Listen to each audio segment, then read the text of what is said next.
Petit rajout post-enregistrement, comme je me suis rendu compte que la vidéo allait être très longue, pour vous à regarder, pour moi à monter, je vais la découper, alors je sais pas encore, ça sera probablement découpé en 2, 3, éventuellement 4 morceaux, vous verrez dans les commentaires ou simplement au fil de la publication. Voilà, allez, je vous laisse profiter du contenu de la vidéo.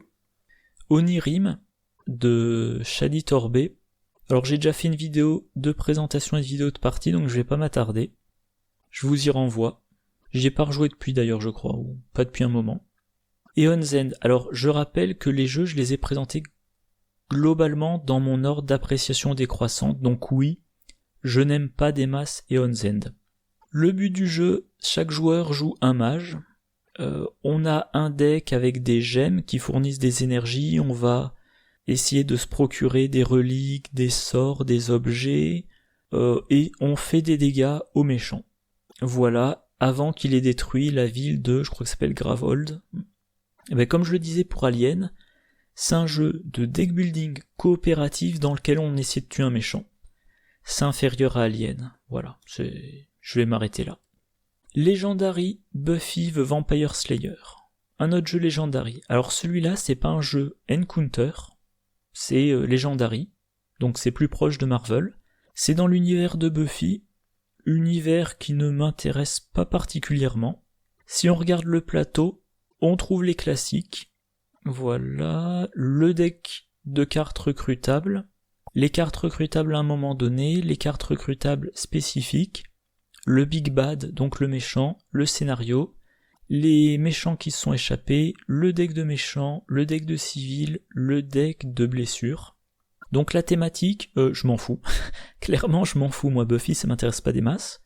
Les spécificités du jeu, vous avez des pions courage qui vous donnent un bonus de 1 en recrutement ou un combat, et vous avez une piste lumière ou ténèbres.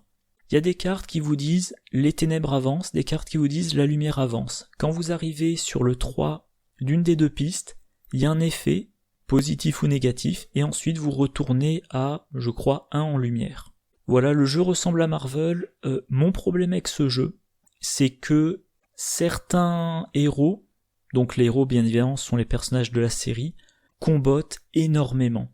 Il se peut que vous ayez le héros A et le héros B, et à chaque tour, vous arrivez à éliminer 2 cartes de votre deck. Rapidement, vous avez un deck qui est tout fin, plein de cartes super efficaces, vous générez plein de points de combat et vous piétinez le scénario. Et à l'inverse, il se peut que vous ayez des cartes sans synergie.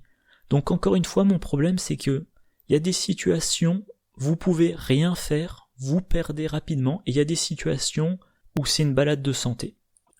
C'est trop... les anglophones disent swingy, voilà, c'est trop tout ou rien. Donc le jeu, j'adore l'ensemble des jeux Legendary. D'ailleurs, à l'époque, j'avais fait un article sur le site Geeklet pour parler de tous les jeux Legendary en tant que joueur solo. Buffy, je regarde rapidement.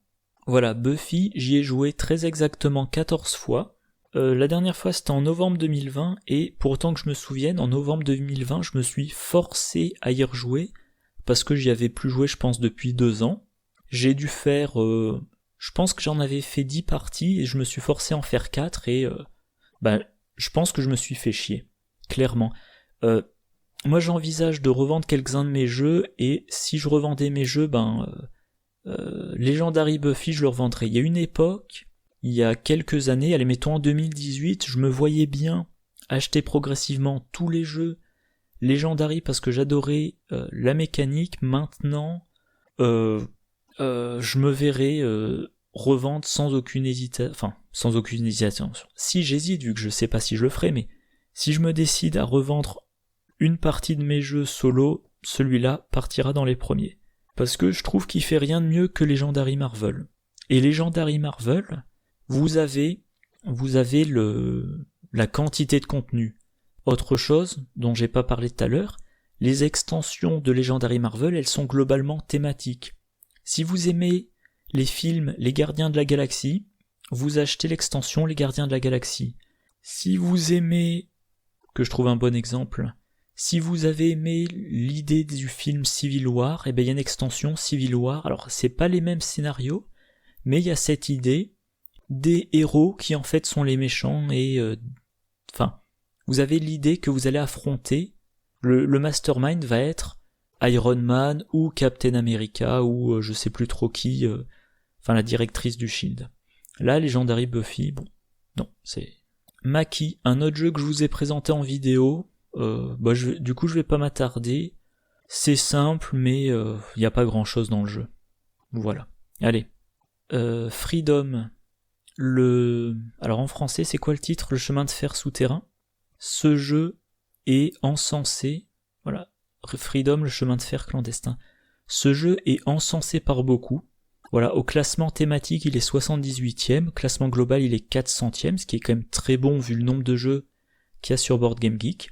C'est un jeu sur un événement historique, à savoir le fait que des gens aidaient les esclaves à s'échapper des plantations du sud des États-Unis pour rejoindre le Canada. Donc, jeu coopératif.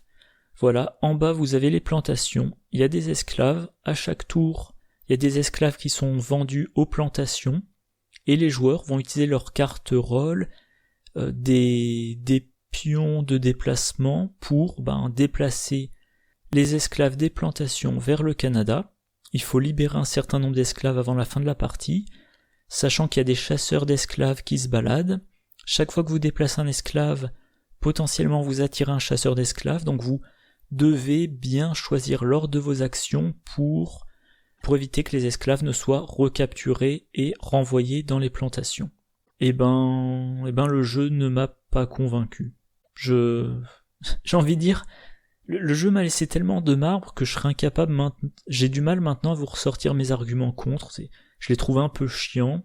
On lance on lance 2 dés pour déplacer les chasseurs et les résultats, ça peut aller de le chasseur se déplace de 2 cases dans une direction à le chasseur se déplace de 2 cases dans l'autre direction. Donc encore une fois, c'est très variable. Si vous n'avez pas de chance, le chasseur vous tombe dessus et capture 2 esclaves. Si vous avez de la chance, il va très loin dans la direction qui vous arrange et vous vous en souciez plus. Autre chose, c'est censé être jouable de 1 à 4. Quand on joue un seul avatar, c'est terriblement dur. C'est ce que j'ai essayé au début. Si vous jouez en solo, faut jouer 2 personnages. Et voilà, le nombre de cartes dont on dispose dans le jeu fait que, au bout de 3 parties, moi j'avais eu l'impression d'avoir vu toutes les cartes événements. Un peu déçu par le jeu. Un peu pas mal même. Black Sonata, un jeu que j'ai reçu récemment, c'est un jeu pour solo uniquement, un jeu de l'éditeur Side Room Games, qui est aussi l'éditeur de Maki. C'est basé sur une histoire de la littérature. En gros, dans un sonnet de Shakespeare, il est question d'une femme et on sait pas qui c'est. Et là, vous la cherchez. Donc, je vous explique rapidement. Il y a un plateau avec des lieux. Voilà. C'est un jeu de déduction. Il y a un plateau avec différents lieux. Il y a un pion qui vous représente. Vous pouvez vous déplacer de lieu en lieu. Et il y a la femme que vous essayez d'identifier qui se déplace. Vous avez ce deck-là de cartes. Au dos, il y a un symbole. Le deck de cartes, vous le gardez en main. Là, par exemple, vous savez que la dame mystérieuse, elle est dans un emplacement avec une forêt. Alors, je vais agrandir un peu. Des emplacements avec une forêt. Il y en a par exemple un ici. Il y en a un ici et j'en vois pas d'autres. Donc vous savez qu'actuellement, la dame mystérieuse, elle est là ou là. Et vous allez essayer de vous rapprocher de son lieu. Une fois que vous avez joué, vous prenez la carte du dessus du deck et vous la mettez sous le deck. Et ça vous indique où elle s'est déplacée. Donc si par exemple ça vous indique un symbole maison, vous regardez tous les lieux avec une maison qui sont adjacents à un lieu avec un arbre. Et si vous saviez à coup sûr où elle était, vous savez adjacent à quel arbre. Si vous saviez qu'elle était là, vous savez que maintenant elle est là ou là. Si à un moment donné vous êtes persuadé qu'elle est dans votre lieu, vous dites je vérifie si elle n'est pas dans mon lieu. Et vous avez ces cartes indices qui représentent chacun des lieux, et dans ces cartes il y a un trou poinçonné. Vous allez prendre cette carte lieu, vous la mettez derrière la carte lieu du paquet, vous retournez, et si au travers du trou de la carte vous voyez une silhouette, effectivement, la femme que vous cherchez est dans votre lieu, sinon, non. Si elle est bien dans le lieu dans lequel... si elle est bien dans le lieu dans lequel vous cherchez, vous piochez une carte indice, une de ces cartes-là. Et ce qui se passe, c'est que y a 6 symboles de plants du style feuille de sauge ou muguet, ou enfin bref. Et vous savez que la femme que vous voulez identifier, par exemple, son symbole c'est la feuille de sauge. Sur les cartes indices, vous avez à gauche des symboles, et à droite il y a marqué, alors bon là, il n'y a pas une assez bonne résolution, mais vous voyez en bas, il y a marqué par exemple 1, 1, 1, 1, et là aussi 1. Et qu'est-ce que ça veut dire? C'est-à-dire que si vous cherchez à identifier la femme qui a ce symbole, cette femme, parmi ces 3 attributs, elle a très exactement un de ces 3-là. Cette carte vous dit que la femme, elle a très exactement un de ces 3 attributs. Cette carte-là vous dit la même chose. Et donc, au fur et à mesure que vous gagnez des cartes indices, vous faites des hypothèses sur ces attributs, et quand vous êtes sûr de savoir ce qu'elle a, vous dites, voilà, la femme que je cherche, elle est désignée par, je sais pas moi, le symbole couronne, le symbole hocher et le symbole musique. Vous retournez la carte, si vous aviez raison, vous avez gagné la partie.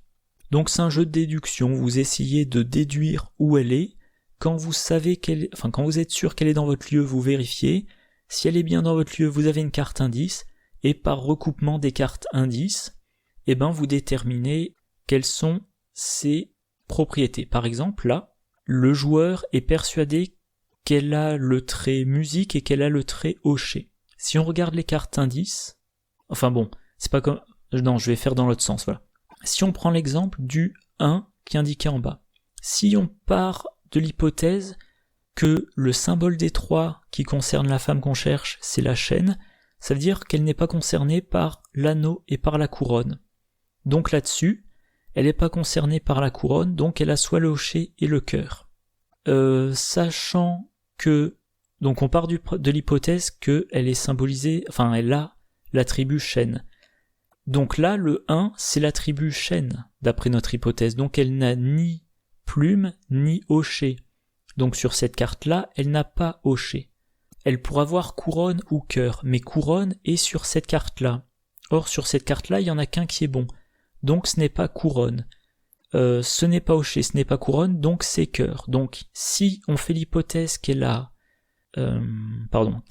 chaîne, elle a chaîne et cœur.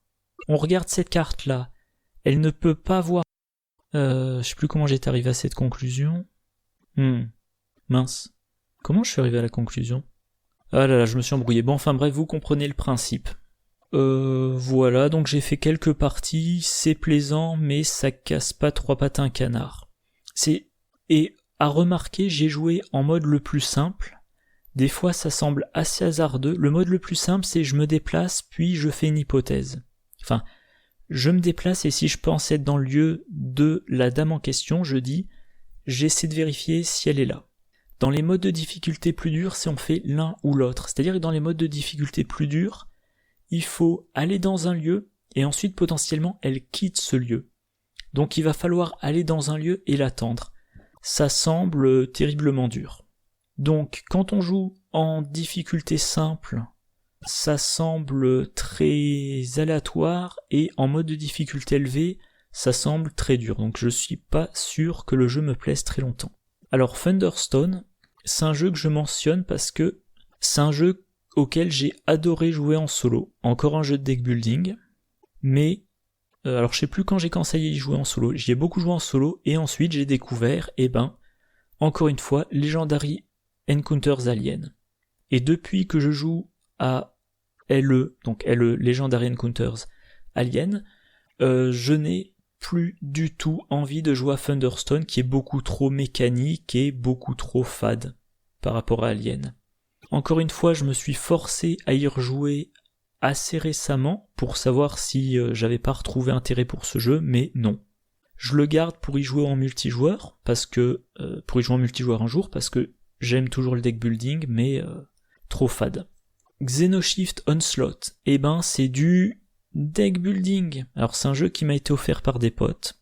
si je devais résumer, c'est un petit peu Starship Trooper, le jeu deck building. Alors, j'adore le film Starship Trooper, j'adore le deck building, j'adore les coopératives qui peuvent se jouer en solo, voilà à quoi ressemble le jeu, mais le jeu est mal foutu. Les règles en français sont très compliquées. On a fait une partie en multijoueur, il y a une arme dans le jeu qui dit un truc du style vous avez un bonus pour ce combat, vous attaquez avant votre ennemi. Si combat, ça veut dire l'affrontement contre un alien, la carte est quelconque. Si ça veut dire tout le round de combat, on peut tuer tous les ennemis sans un seul dégât. Et dans les règles, c'est pas clair, ça nous a un peu gâché notre partie de ne pas savoir comment interpréter la carte, et de voir que selon l'interprétation, on était intuable ou pas. Donc, le principe du jeu est sympathique. Jeu de deck building, on recrute des soldats, chaque joueur représente une guilde. Il y a un joueur qui représente l'armurerie, un joueur qui représente l'infirmerie. Ça vous donne des cartes bonus, ça vous donne des réductions d'achat. Vous avez des soldats plus ou moins forts, ils ont leur spécialité, il y a des ennemis qui arrivent, il y a 3 vagues d'assaut, les aliens sont de plus en plus forts, bon. Mais le jeu en multijoueur est beaucoup trop long. Le jeu est quand même plus intéressant en multijoueur qu'en solo, les règles sont écrites avec les pieds. Bon, une occasion ratée. De bonnes idées, mais le jeu, non. La réalisation est décevante. Et enfin, dernier jeu, le 7e continent. J'ai participé au 2e Kickstarter, j'ai pris le all-in gameplay comme on dit, et j'ai été très déçu par le jeu. Le jeu est long à mettre en place. Quand on joue, c'est assez, je sais pas comment dire, c'est très mécanique. La chance a une part importante, et dès qu'on a fini son deck, on prend sa défausse, on en fait son nouveau deck, si on pioche la carte malédiction, on a perdu. Donc on est encore une fois dans le cas du jeu où on manipule peu son deck. Moi, j'aime avoir un deck de cartes que je manipule plein de fois. Autre chose, quand on rate une malédiction, on repart du début. Moi, je n'ai essayé qu'une malédiction, la déesse vorace, qui est recommandée au début. Je ne suis pas allé très loin. Ce qui fait qu'à ma, je sais plus combien, 4e ou 6e tentative, les emplacements de départ, j'avais l'impression de les connaître par cœur. Je me disais, ah, là il faut que j'aille vers le nord, là il faut que je fasse ça, là il y a le véhicule, là il y a les clés du véhicule, mais je n'ai jamais vu plus loin. Donc le jeu, alors je sais plus combien il y a de cartes, il y a peut-être 1500 cartes, il y a au total, je dirais, 14 malédictions, un truc comme ça. J'ai toujours joué la même, je suis jamais allé très loin, et je me suis lassé du jeu. Alors, vu que j'ai le jeu, vu ce que j'ai payé, il faudra que je me force à y rejouer. Mais voilà, le jeu est quand même... Moi j'ai été très déçu par les mécaniques et la façon dont les cartes s'utilisent. Voilà, alors je me souviens plus trop des détails du jeu parce que j'y ai plus touché depuis... Ah oui quand même, je n'ai plus touché au 7e continent depuis juillet 2019. Ce qui est un petit peu dommage vu ce qui m'a coûté.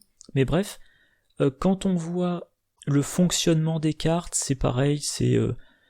tiens, j'ai la carte machin, alors la carte machin, je peux la mettre... Est-ce que j'ai de bons exemples? Voilà, je vais avoir une carte dans ma main, cette carte-là va me permettre de... Enfin non, je vais piocher une carte, cette carte-là permet d'avoir un certain nombre de points de réussite, puis une façon, je sais plus trop comment, de construire l'objet. L'objet, il a une certaine durabilité, il donne des...